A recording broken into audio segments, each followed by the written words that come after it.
Gros plan ce soir sur des vétérinaires qui ont choisi de se tourner vers l'ostéopathie et la physiothérapie, une médecine particulière, douce pour les animaux et très complémentaire de l'allopathie. C'est le dossier de ce journal. Isabelle Michel et David Meneux. Allez, viens. Allez. C'est un chien content de venir. Nala a 6 ans. Elle vient ici depuis 5 ans. Elle souffre de dysplasie, une malformation de la hanche très handicapante. Le principe de l'ostéopathie, le premier principe, c'est redonner le mouvement à l'organisme. Andreas Fomscheid vérifie tout. Ensuite, on va travailler sur les psoas, qui sont des fléchisseurs du bassin, qui sont extrêmement sollicités chez les dysplasiques parce qu'ils stabilisent le bassin et les hanches. Donc on imagine bien que là, voilà. Allez.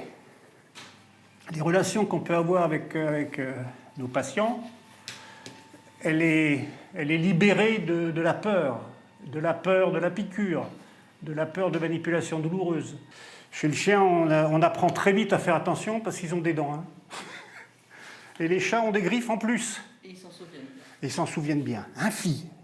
L'ostéopathie a permis à Nala de sauter la case opération qui était risquée. En fait, on s'est rendu compte, quand elle avait à peu près 1 an, qu'elle avait des problèmes de dysplasie, qu'elle marchait en crabe, qu'elle n'arrivait plus à sauter dans la voiture comme d'habitude. Et du coup, on est venu pour voir si on pouvait faire quelque chose plutôt qu'une opération qui est quand même, somme toute, assez lourde dans ces cas-là et qui n'est pas simple. Si on se fait opérer et qu'on fait un saut périlleux avec triple Lutz-Vrier toutes les 5 minutes, au bout de 3 jours, on démonte tout. Et c'était le risque avec elle.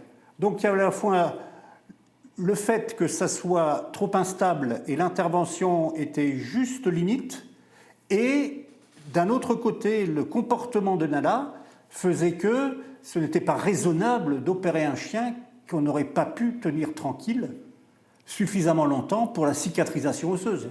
Aujourd'hui, Nala a repris une vie normale. Elle vient ici régulièrement. Andreas Fomscheid n'oppose pas la médecine allopathique à l'ostéopathie. Il estime qu'elles sont complémentaires. Au bout de 30 ans d'allopathie, je recevais d'autres messages, mais dans mes mains, dans mon corps, partout, que je n'arrivais pas à nommer et qui étaient en relation avec des pathologies en développement. Et à partir du moment où j'ai pu suivre une formation d'ostéopathie, j'ai fait le lien, je me suis dit, tiens, ce que je ressens là, ça serait tel organe qui m'envoie les informations. Et ceci a été une révélation. Une façon de voir qui se développe doucement, mais sûrement. Elsa Lerena a ouvert son cabinet de physiothérapie pour animaux il y a 3 ans. Ce jour-là, elle accueille Milou. Ce Yorkshire de 11 ans souffre d'une hernie discale depuis 2 ans. La séance commence par une thérapie laser. Le but, c'est de stimuler des réactions qu'il y a naturellement dans le corps, anti-inflammatoires et antidouleurs.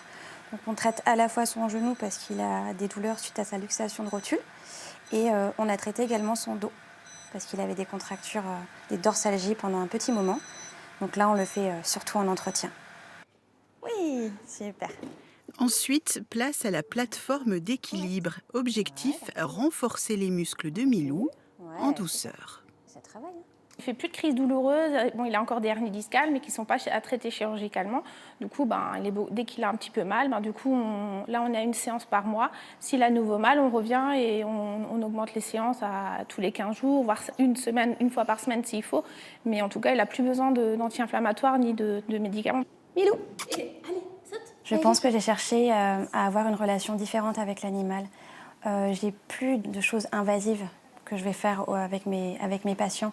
C'est vraiment une relation de confiance qui se lie à la fois avec l'animal, avec le propriétaire. Je m'adapte à eux dans toutes les séances et le but, c'est vraiment d'avoir la coopération totale de l'animal. Ils me font la fête quand ils arrivent au cabinet, ils ont envie de revenir à la séance. Donc c'est une relation qui est très enrichissante. Pour finir, l'hydrothérapie, un tapis de sport mais sous une eau à au moins 30 degrés. Donc le tapis est légèrement en pente, ce qui l'oblige à mettre plus de poids sur les pattes arrière. Et on va chercher à remuscler surtout les cuisses pour éviter qu'il ait trop de répercussions des luxations de ses rotules.